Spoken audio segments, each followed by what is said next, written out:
Good morning friends, welcome to step study centre by Mukul sir. जैसा कि आप लोगों को मालूम है कि हम मध्य प्रदेश सामान्य ज्ञान की कक्षा चला रहे हैं जो एमपीपीएससी आने वाली परीक्षा के लिए, जिसमें आप सभी लोगों को मध्य प्रदेश सामान्य ज्ञान के तकरीबन 10 से 12 क्वेश्चन देखने को मिल जाएंगे। तो वो 10 से 12 क्वेश्चन आपके लिए बहुत महत्वपूर्ण है। तो हम बढ़ते हैं आज के मोटिवेशनल कोटेज की तरफ। क्या है आज का हमारा मोटिवेशनल कोटेज? तो सपने वो नहीं हैं जो हम नींद में देखते हैं, सपने वो हैं जो हमको नींद नहीं आने देते। बस आपको ये ध्यान रखना है कि सपने वो नहीं जो हम नींद में देखते हैं, सपने वो हैं जो हमको नींद नहीं आने देते। बस इसको आप ध्यान में रखिए तो आपके सारे सपने पूरे हो जाएंगे, ठीक ना। तो हम पढ़ेंगे आज मध्य प्रदेश में संसाधन, मध्य प्रदेश में खनिज क्या है, वहाँ की जो मिट्टी वगैरह ये तो पढ़ लेंगे, सब वगैरह वगैरह जितनी भी चीज़ें हैं इसके अंदर सब आपको पढ़ने को मिल जाएगा और आपको नोट्स हमारे व्हाट्सएप ग्रुप पर आपको देखने को मिल जाएंगे, ठीक ना। तो बढ़ते हैं हम आज के लेक्चर की तरफ। तो क्या है मध्य प्रदेश में संसाधन, खनिज एवं वन एवं जल एवं मिट्टियाँ। तो आज हम पढ़ते हैं मध्य प्रदेश के संसाधन। तो सबसे पहले आता है संविधानिक विचार क्या है मध्य प्रदेश के संसाधन के पहलू के प्रति। तो संविधानिक विचार के बारे में देख लीजिए। तो सबसे पहला विचार आता है यह कौन से संविधान के अंतर्गत खनिजों पर राज्यों का अधिकार होता है। किन का अधिकार होता है? राज्य खनिजों पर राज्य का अधिकार देखने को मिलता है। लेकिन केंद्र सरकार खान एवं खनिज अधिनियम, क्वेश्चन आ सकता है खान एवं खनिज अधिनियम कौन सी साल है? तो सन दिया गया है 1957 के तहत कानून बनाए जा रहे हैं।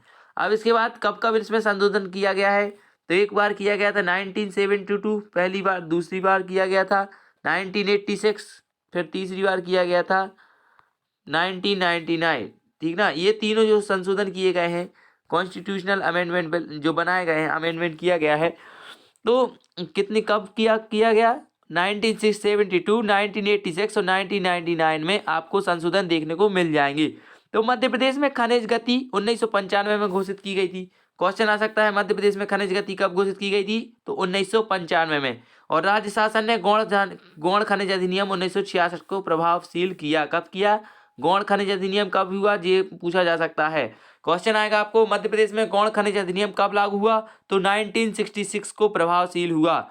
अब आता है मध्य प्रदेश राज्य खनिज निगम की स्थापना कब हुई? तो 1962 में हुई थी। कब हुई थी? 1962 में मध्य प्रदेश राज्य खनिज निगम की स्थापना देखने को मिलती है। अब आप ये बताइए इसका मुख्यालय कहाँ पर है, ये आपको बताना है, ठीक ना। मध्य प्रदेश राज्य खनिज निगम की स्थापना 1962 और गौण खनिज अधिनियम 1966। केंद्र सरकार खान एवं खनिज अधिनियम 1957 आपको देखने को मिल जाएगा, ठीक। तो बढ़ते हैं हम आगे। अब आता है कुछ खनिज महत्वपूर्ण तथ्य क्या क्या है, देख लीजिए। विश्व कोयला उत्पादन में भारत, चीन और अमेरिका के बाद तीसरा स्थान है। पहले स्थान पर कौन आता है? चीन। दूसरे स्थान पर आता है अमेरिका और तीसरे स्थान पर आता है कौन? भारत। नहीं, तीसरे स्थान पर आता है भारत। इसको ध्यान रखिए, क्रम से जमाने में आ जाते हैं एमपीपीएससी में। अब पूछा गया है देश में, नहीं यहाँ लिखा गया है देश में प्रमुख स्थान पश्चिम बंगाल का है, व उसके बाद उड़ीसा, मध्य प्रदेश, छत्तीसगढ़ और महाराष्ट्र, असम, आंध्र प्रदेश का स्थान देखने को मिलता है। क्वेश्चन आएगा मध्य प्रदेश में कोयला उत्पादन, नहीं मध्य प्रदेश नहीं, भारत में कोयला उत्पादन में प्रथम राज्य है तो कौन सा है? पश्चिम बंगाल। उसके बाद है उड़ीसा, उसके बाद है मध्य प्रदेश, तीसरे नंबर पर आपको देखने को मिल जाएगा। उसके पहले नंबर पर आपको क्या देखने को मिलेगा? भोपाल, और नहीं पश्चिम बंगाल, और दूसरे नंबर पर देखने को मिलेगा आपको उड़ीसा। यहाँ पर कौन है मुख्यमंत्री पश्चिम बंगाल में? ममता बनर्जी। उड़ीसा में है नवीन पटनायक और मध्य प्रदेश में है शिवराज सिंह चौहान, आपको देखने को मिल जाएंगे। छत्तीसगढ़ में कौन है? भूपेश बघेल। और महाराष्ट्र में कौन हैगा? अभी उद्धव ठाकरे आपको देखने को मिल जाएंगे, ठीक। इसको ध्यान रखिएगा, थोड़े मुख्यमंत्री भी पूछे जा सकते हैं। अब आता है भूरा कोयला अर्थात लिग्नाइट का भंडार तमिलनाडु। कहाँ कहाँ देखने को मिलेगा? तमिलनाडु, नेवली, कश्मीर, केरल, राजस्थान और पश्चिम बंगाल आपको देखने को मिल जाएगा। अब मध्य प्रदेश छत्तीसगढ़ का संयुक्त उत्पादन 84,419 कितना है? 84,419 मीट्रिक टन जो उत्पादन है, जो छत्तीसगढ़ से कुछ ही ज़्यादा है। मीन्स इक्वल ही होता है, बस ऐसा होता है कि 1,500 टन जो होता है आगे पीछे हो जाता है। मध्य प्रदेश में शहडोल जिले में सर्वाधिक कहाँ पर? शहडोल। क्वेश्चन आ सकता है मध्य प्रदेश में सुहागपुर कोयला क्षेत्र कहाँ है, स्थित है, किस जिले में? तो शहडोल जिले में आपको देखने को मिल जाएगा। यह मध्य प्रदेश का सबसे बड़ा कोयला क्षेत्र है। कौन सा है सबसे बड़ा कोयला क्षेत्र? शहडोल आपको देखने को मिल जाएगा। अब आते हैं सिंगरौली में कोयला की परत 136 मीटर है। ये क्वेश्चन है, सिंगरौली में कोयला की परत कितनी है? 136 मीटर देखने को मिल जाएगी। अब आपसे क्वेश्चन आ सकता है मध्य प्रदेश नहीं, क्वेश्चन आएगा आपको विश्व की दूसरी सबसे बड़ी कोयला की परत की जो सेल है वो कहाँ पर पाई जाती है, तो मध्य प्रदेश की सिंगरौली में। और आपसे यदि पूछा जाए तो मध्य प्रदेश विश्व की पहली कोयला परत कहाँ पर स्थित है, तो अब आपको कमेंट बॉक्स में बताना है। क्या है कि मैं बता दूंगा तो आपको तो भूल जाएंगे, लेकिन अगर आप ढूंढेंगे ना तो आप पे जरूर बन जाएगा। मध्य प्रदेश में कोयला भंडारण की दृष्टि से विंध्य क्षेत्र प्रथम है। कौन सा क्षेत्र? विंध्य क्षेत्र प्रथम है। अब आता है भारत में सबसे बड़ी भूमिका एवं यांत्रिकी कोयला खान कोरबा छत्तीसगढ़ में है। कहाँ पर स्थित है सबसे बड़ी यांत्रिकी? जानते हो, जो मैकेनिकल टाइप में होती है सबसे बड़ी खान कहाँ पर स्थित है? कोरबा छत्तीसगढ़ में देखने को मिल जाएगी। अब संसाधन की दृष्टि से उड़ीसा की कोयला खदानों में सर्वाधिक कोयला है। कहाँ है? उड़ीसा की खदानों में आपको कोयला सर्वाधिक देखने को मिल जाएगा, इसको ध्यान रखिएगा। कहाँ कहाँ? उड़ीसा में आपको सर्वाधिक कोयला देखने को मिल जाएगा, विभिन्न प्रकार की चीजें आपको देखने को मिल जाएंगी। तो पढ़ते हैं हम चूना पत्थर की ओर। तो सबसे पहले आता है चूना पत्थर काय का मीन्स चूना पत्थर में क्या पाया जाता है, तो चूने पत्थर कौन सी चट्टानों के अंदर होता है? कैलकेरियस चट्टान सबसे पहला क्वेश्चन बन जाएगा। दूसरा बन जाएगा जिन चट्टानों में मैग्नीशियम कार्बोनेट होता है उन्हें चूना पत्थर को डोलोमाइट कहते हैं। क्या कहते हैं उन्हें? डोलोमाइट। अब डोलोमाइट क्या है? एक अयस्क है। क्वेश्चन आ सकता है डोलोमाइट क्या है? एक अयस्क है, इसको ध्यान रखिएगा। अब आता है चूना में प्रदेश में चूना पत्थर के प्रमुख क्षेत्र हैं। कहाँ कहाँ?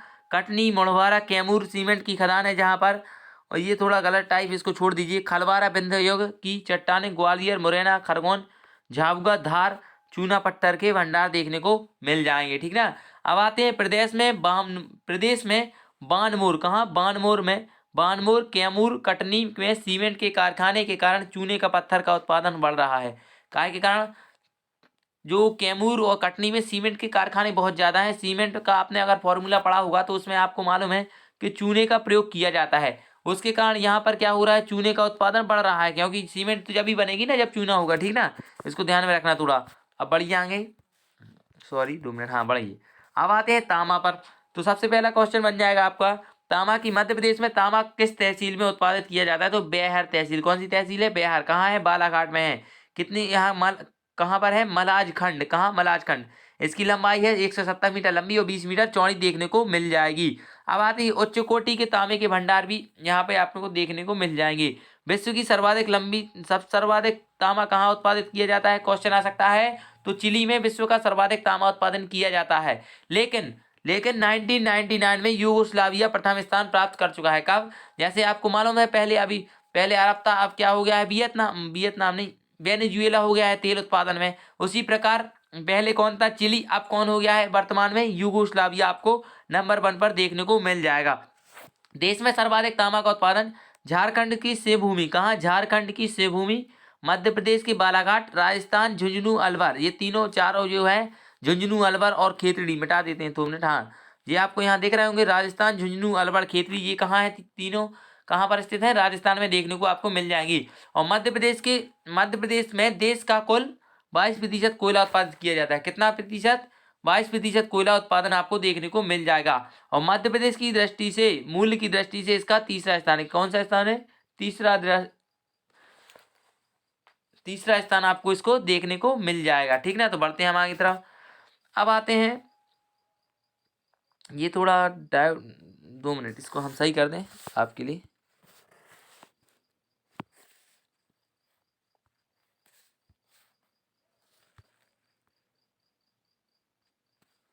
हाँ, तो देख लीजिए, सबसे पहले आता है मैग्नीज, हीरा, रॉक फास्फेट, बेक्साइड और ग्रेफाइट। तो मैग्नीज कहाँ है? देख लीजिए, मैग्नीज देश की कुल भंडार का 50% मध्य प्रदेश में पाया जाता है। यह बालाघाट और छिंदवाड़ा क्षेत्रों में आपको देखने को मिल जाएगा। अब इसके बाद आता है हीरा। इसकी भंडारण में मध्य प्रदेश का स्थान प्रथम है, माने कि सबसे ज्यादा उत्पादन कहाँ होता है? मध्य प्रदेश में।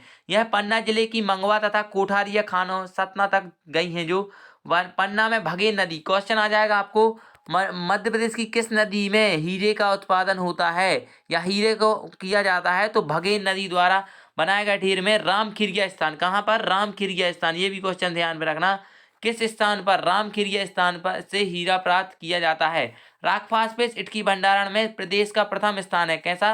राक फास्फेट में प्रदेश का कौन सा स्थान मिल जाएगा आपको देखने को? प्रथम स्थान देखने को मिल जाएगा।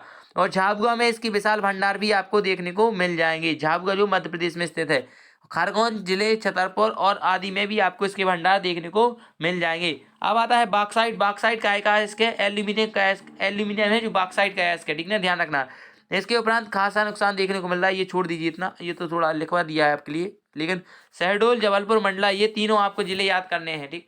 क्या है, मेरे पढ़ाने का मतलब ये है कि आप केवल इनको थोड़ा ऊपर ऊपर के याद करिए। जैसे मैंने पूछ दिया किस नदी के किनारे, किस नदी में हीरे का उत्पादन होता है, तो भगेन नदी के कारण। कहाँ स्थित है, रामखिरिया स्थान पर मिलते हैं। मध्य प्रदेश में मैगजीन का कितने प्रतिशत उत्पादन होता है, 50% देश का। तो ऐसे क्वेश्चन आप पे बन जाने चाहिए, ठीक ना। तो अब आते हैं ग्रेफाइट। यह बैतूल जिले में मिलता है, कहाँ मिलता है, बैतूल जिलों में मिलता है। ग्रेफाइट का उपयोग पेंट, बैटरी तथा पेंसिल बनाने में होता है। कैसा होता है, पेंट, बैटरी तथा पेंसिल बनाने में होता है। देश में सर्वाधिक ग्रेफाइट उड़ीसा में होता है। कहाँ होता है देश में सर्वाधिक ग्रेफाइट, उड़ीसा में आपको देखने को मिल जाएगा। अब आता है लोहा। लोहा आता है, तो लोहे में थोड़ा देख लीजिए कि इसके सर्वाधिक भंडार आपको कहाँ देखने को मिलेंगे, झारखंड, उड़ीसा, कर्नाटक में आपको देखने को मिल जाएंगे।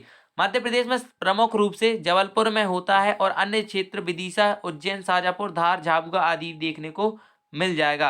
अब आता है कोरेंडम। कोरेंडम कहाँ पर पाया जाता है, तो सीनी जिले के पिपराकोटा। ये सीधा एक क्वेश्चन बन जाएगा, सीनी जिले के पिपराकोटा में कौन सा पाया जाता है, तो कोरेंडम। ये जपीपरा में पाया जाता है। कहाँ पाया जाता है, जपीपरा में। और एल्यूमिनियम का ऑक्साइड है, कहा है एल्यूमिनियम का ऑक्साइड क्या है, कोरेंडम। क्वेश्चन सीधा विज्ञान में बन जाएगा, एल्यूमिनियम का ऑक्साइड क्या है, कोरेंडम है। अब आता है अभ्रक। अभ्रक उत्पादन में भारत का विश्व में पहला स्थान है। सबसे पहला क्वेश्चन यही याद रखना है, अभ्रक का भारत में विश्व में, सॉरी, अभ्रक उत्पादन में भारत का विश्व में प्रथम स्थान है। अब अभ्रक क्या होता है, इसके बारे में भी आप थोड़ी चर्चा कर लीजिए। देश में सर्वाधिक भंडार आंध्र प्रदेश में कहाँ पाया जाता है, देश में सर्वाधिक अभ्रक आंध्र प्रदेश में, और मध्य प्रदेश में कहाँ पाया जाता है, ग्वालियर, कड़प्पा से छिंदवाड़ा तक आपको देखने को मिल जाएगा अभ्रक। कहाँ कहाँ, ग्वालियर, कड़प्पा, छिंदवाड़ा में आपको अभ्रक देखने को मिल जाएगा। छिंदवाड़ा से अभी कौन थे हमारे यहाँ के, छिंदवाड़ा से हमारे अभी जो पूर्व मुख्यमंत्री कमलनाथ जी थे, ठीक ना, इसको ध्यान रख सकते हैं।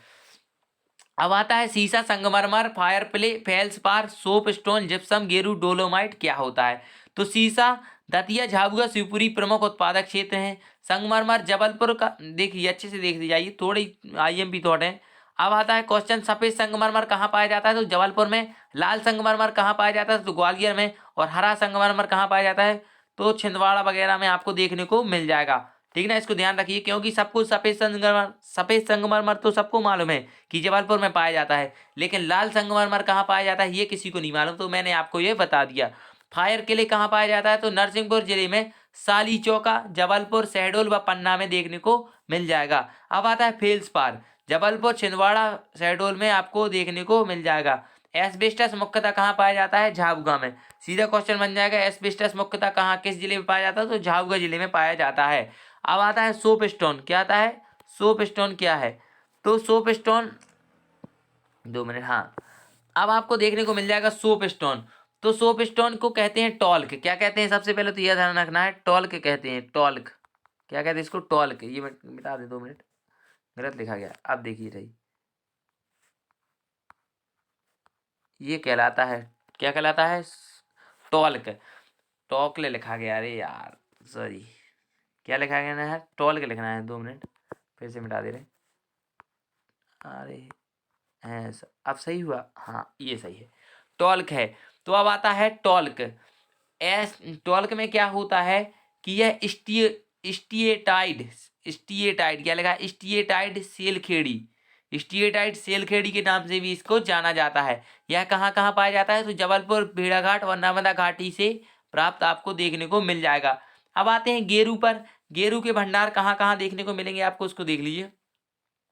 गेरू आपको सतना, ग्वालियर, जबलपुर, बैतूल, होशंगाबाद, उमरिया में पाए जाते हैं। कहाँ कहाँ, सतना, ग्वालियर, होशंगाबाद, जबलपुर, उमरिया में आपको देखने को मिल जाएंगे। अब आता है डोलोमाइट। जबलपुर, सिंधी, इंदौर, झाबुआ, ग्वालियर आदि में आपको देखने को मिल जाएंगे, ठीक ना। तो अब थोड़ा हम आपको ये बता दें कि मध्य प्रदेश की खनिज नीति 2010 प्रमुख तथा क्या क्या है, तो थोड़े उसकी चर्चा कर लेते हैं। आपके लिए स्लाइड भी खाली डली हुई है। तो सबसे पहले आपको देखना है मध्य प्रदेश खनिज नीति। क्या देखना है, मध्य प्रदेश खनिज नीति, खनिज नीति 2010।